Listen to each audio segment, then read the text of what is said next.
ധ്യാൻ്റെ എല്ലാ കാര്യത്തിലും ചില വിചിത്രമായ സ്വഭാവങ്ങൾ ഉണ്ടെന്ന് ഞാൻ ഇത്രയും മനസ്സിലാക്കിയിട്ടില്ല ഞാൻ ഈയിടയ്ക്ക് ധ്യാൻ ഇങ്ങോട്ട് വരുന്നുണ്ടപ്പോൾ ചില കാര്യങ്ങളൊക്കെ ചില വീഡിയോകളൊക്കെ ഞാൻ കണ്ടത്. അപ്പോഴേ എന്നെ അത്ഭുതപ്പെടുത്തിയ ഒരു കാര്യം, ഈ കല്യാണം പോലും കഴിക്കാൻ ധ്യാൻ കൃത്യസമയത്ത് എത്തിയൊന്നും സംശയം. കൃത്യസമയത്ത് പോയായിരുന്നോ?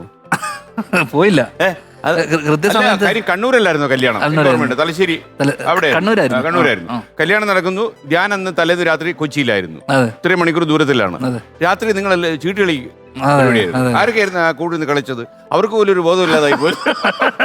അവരൊക്കെ കല്യാണം എന്നുള്ളത് അവരൊക്കെ ഇന്ന് വലിയ നിലയിലാണ്. അതല്ലേ അവരൊക്കെ കല്യാണം കഴിഞ്ഞവരാണോ? അല്ല, അങ്ങനെ മനപ്പുറം ചെയ്യും. അല്ല അല്ലേ, അവരൊക്കെ ഇപ്പോഴും ചുട്ട് കളിച്ചിരിപ്പുണ്ട്. ഇപ്പോഴുണ്ട് അല്ലേ? അവരത് മാറിയിട്ടില്ല. വേറെ പല രാജ്യങ്ങളിലാണെന്നാണ് മാത്രം. പലരും ഞാൻ മറന്നുപോയത് വല്ലതാണോ?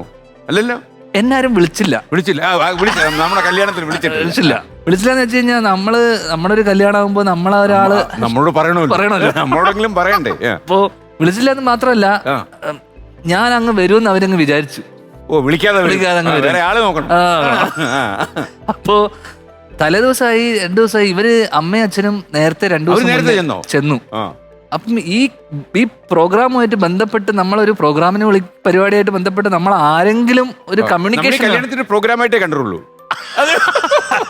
അതേ ഉള്ളൂ. കാരണം എന്നെ കല്യാണം കഴിപ്പിച്ച് വിടുമായിരുന്നു. ഞങ്ങൾ ഇത്ര ഒരു സാഹസിക തീരുമാനം എടുത്തത് ഞാൻ തന്നെയായിരുന്നു. തീരുമാനങ്ങൾ നമുക്ക് എടുക്കാലോ, പക്ഷെ അത് പ്രാവർത്തികമാക്കണം. അല്ലെങ്കിൽ അതിന് അടുത്ത് വരുന്ന സമയത്ത് നമുക്ക് ചില ഇപ്പൊ കല്യാണം കഴിക്കണോ എന്നൊക്കെയുള്ള ചിന്തകളൊക്കെ ഉണ്ട്. പക്ഷെ അപ്പോഴേക്ക് എല്ലാം കൈവിട്ടു പോയി. ഞാൻ കല്യാണത്തിലേക്ക് എത്തി.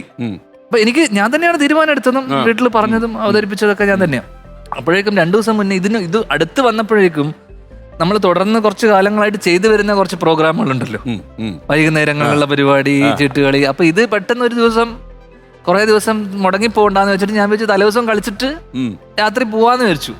പക്ഷെ 2 ദിവസമായിട്ട് ഇതുമായിട്ട് ബന്ധപ്പെട്ട് ആരും തന്നെ കോണ്ടാക്ട് ചെയ്യുന്നില്ല. കാരണം ഞാൻ ഡ്രസ്സ് എടുത്തു. ഒരു ചെറുക്കൻ അത്രയ്ക്ക് വിലയുള്ളൂ. അതെനിക്ക് ഭയങ്കര ഫീൽ ചെയ്തു. കത്തൊക്കെ അടിച്ചതാര്? എല്ലാം ചെയ്തു. ഒന്നും ഞാൻ ഏൽപ്പിച്ചില്ല. ഇല്ല, ശ്രീനേട്ടൻ പോലും ഇങ്ങനെ കഴിക്കാൻ ബാക്കി കിട്ടിയിട്ടില്ല.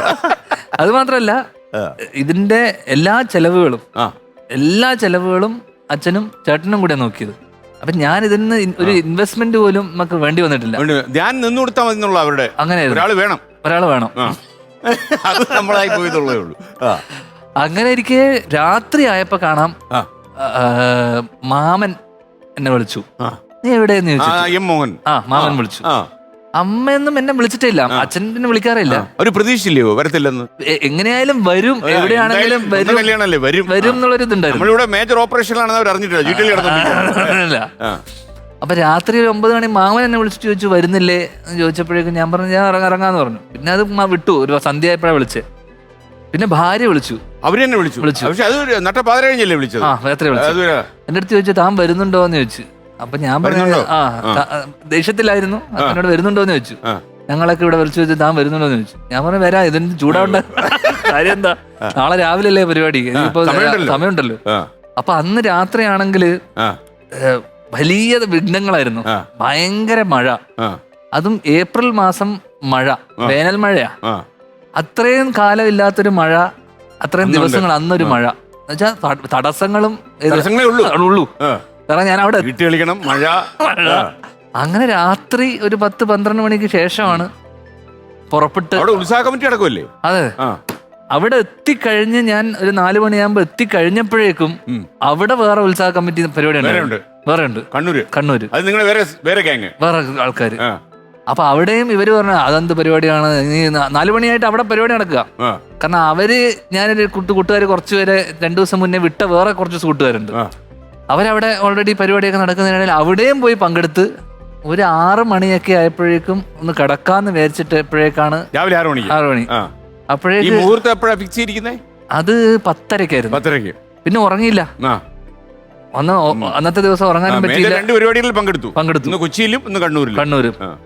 ആ പരിപാടിയും കഴിഞ്ഞ് നേരെ പോയി ഈ കല്യാണം കഴിച്ചു. കല്യാണത്തിന് എത്ര മിനിറ്റ് മുമ്പ് എത്താൻ പറ്റി? ഞാൻ വരുമ്പോ എല്ലാരും അവിടെ ഇരിപ്പുണ്ട്, സെറ്റാ. ഞാൻ വന്ന് കേറി ഇരുന്നപ്പോഴേക്കും അച്ഛൻ വിളിച്ച് സ്റ്റേജിൽ കയറ്റി കല്യാണം കഴിഞ്ഞു.